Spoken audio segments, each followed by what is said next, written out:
The East African nation of Uganda has a rich repertoire of wildlife, including the rare Rothschild giraffe and Nile buffalo species. But Uganda is also known for being caught up in the illegal wildlife trade. Traffickers use the country as a transit route to overseas. The Uganda Wildlife Education Centre has, however, stepped up efforts to curb the rise in trophy hunting cases which threaten the very existence of already endangered species.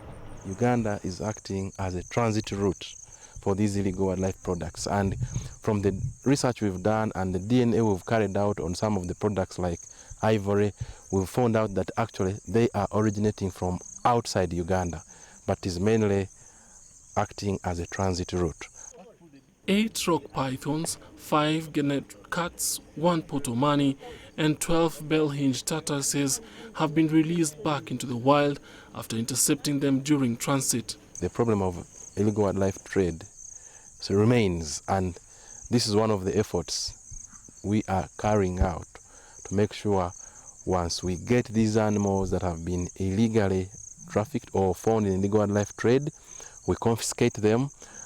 We bring them to the Uganda Wildlife Education Centre in Entebbe, at Entebbe Zoo, rehabilitate them, and then working with partners like the Uganda Wildlife Authority, we release them back into the wild after making a thorough assessment like what we have done today.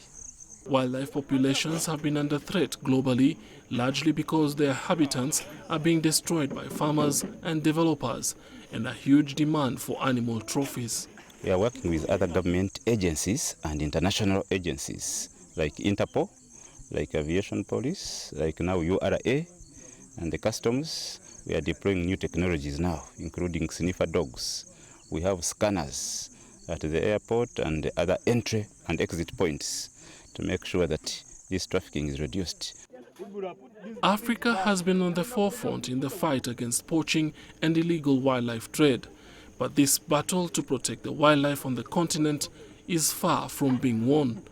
Noel Makugu, CCTV.